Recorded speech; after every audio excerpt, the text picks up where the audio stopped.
It was time for Mr. Cowell to go back. The meeting was done. James stood up and gave his to-be father-in-law a hand. "It was a pleasure talking to you about this project, Mr. Cowell." Then he signaled Nick to accompany Mr. Cowell to his car. "Nick, please see Mr. Cowell out." However, Mr. Cowell didn't look happy. Considering how he looked, it was like the business discussion didn't reach an agreement.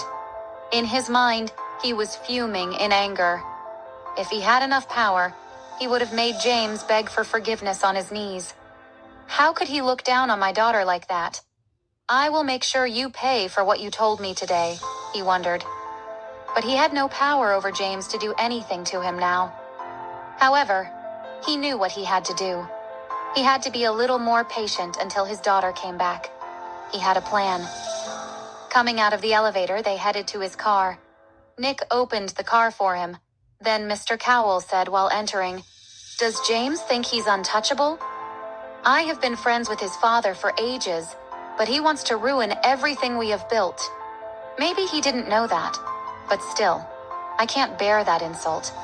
Do you know how happy I was when I heard that the old man's son was dating my daughter? But I never thought he could disrespect my daughter in front of me. He should better be careful. Or else, I don't know what I might do." He was pissed. Nick listened, but never uttered a word. He closed the car door, then waited for the car to disappear. Nick was still standing in the parking lot, ready to go back to the office, when he saw the VIP elevator open. It was James. He turned to welcome him, but before he could approach him, he heard a female voice calling. "Mr. Nick," she called with respect. James saw Olga coming closer to Nick and hid behind a car to hear the conversation. Nick turned back and looked her in the eyes. Olga smiled shyly. "I don't know if you remember me, but I do recognize you coming with the police. You saved us that day. At the hospital I kept asking for you, but they told me you had already left. I thought I would never see you again, so I could thank you in person. I was surprised to see you here and considered that a second chance from God to tell you how thankful I am. That time, we had no hope.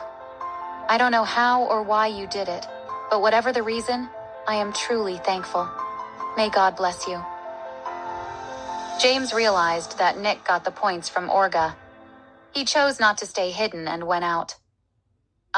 Anyone would have done the same, but of course, it's my pleasure to have saved a beautiful lady like you." After saying that, he heard his boss say, "Nick, I forgot my phone in the office."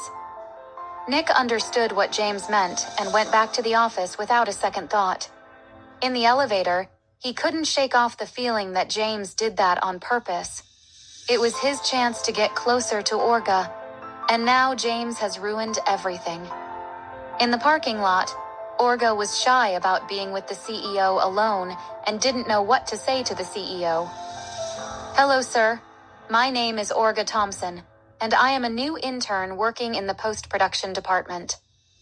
James looked at her with love and tenderness, appreciating her beauty, but didn't know what to say. It was so awkward. He wasn't good at courting women. Then he heard her again. "I have to go now. My team is waiting for me." To hear that, James couldn't shake off the thought that Owen would beat him. Waiting for you? For what? Olga didn't know how to act or what to say. She looked down and said, "Yeah, they plan to throw a welcome dinner for me, and that's where we're heading now." "Sir, there's no phone left in the office. Maybe we can check the suitcase." Nick was back but noticed that his boss was not happy.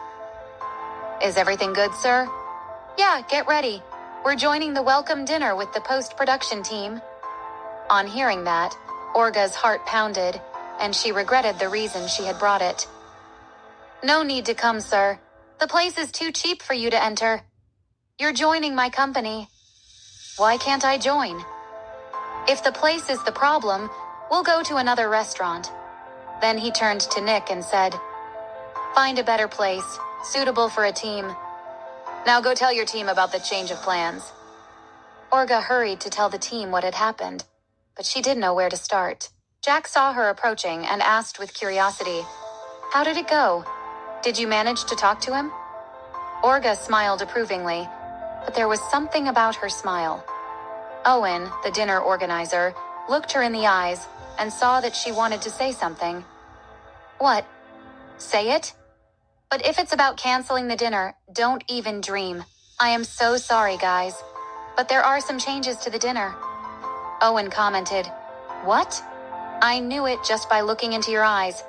"Okay, tell us. What happened?" Olga respectfully narrated how everything went. It wasn't her fault, though. There was nothing they could do about it. It was the CEO's order. Owen smelled something. "I think the CEO likes you. He never did that to anyone." "Why is it you?" Jack liked the idea. "Who cares? We're going to eat in a 5-star restaurant, and there's no need to pay for anything. There's nothing to lose." Owen's face darkened. He sensed that James was going to compete with him over her. He knew he couldn't win over James, even though he was confident about his appearance. But to a lot of girls, money talks. John, the team leader, added, "Look, Jack, it's not about paying the bill or dining at an expensive place. It's about our connection, happiness, and being free and true to each other. We indeed have no choice, but we can make this work. How about this? We are going to our usual place after dinner with Mr. Hawkins. Drink to your heart's content. It's on me."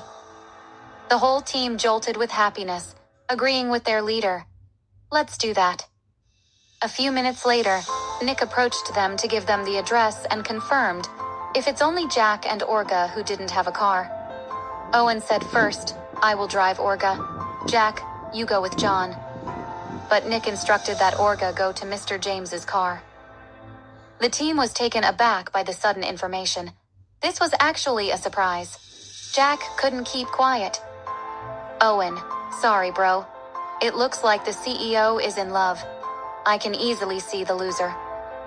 With anger, Owen went to his car and drove off, and so did the others.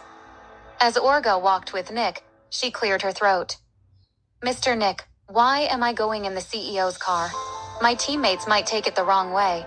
Nick had the same question in his mind, but he couldn't say anything. You can't question his decision. They reached the car and opened the door for her to sit by James's side. When Nick was about to get into the car too, James said, "Nick, you'll drive yourself." "Yes, sir," he said, unhappy about everything that had been happening. But he couldn't hide his curiosity. He had to find a way to ask James about his actions towards this girl.